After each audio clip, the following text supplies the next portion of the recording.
Hello friends, welcome to my YouTube channel. So today in this video I am going to show you how to change the font style in this device. So here you can see this is the font style in this device. So let me show you without any third party application how to change the font style. For this, go to settings and tap on wallpaper and style. Here you can see the option font. Then here you can see the option more. Tap on this one. So it will directly open the theme store application from this device. Okay, so here you can see lots of free font style you can see here. From here you can select any one from here and you can easily apply this font style to your device. You can see lots of free font style. Okay, so here I am going to select this one, tap on this one, then tap on apply. It is applied successfully. Now let me show you. You can see the font style is changed. Let me show you the closer view.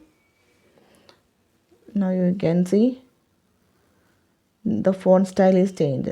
So simply without any third party application, you can easily change the font style in this device. So hope you guys enjoy this video. Thank you for watching. Thank you. Bye bye.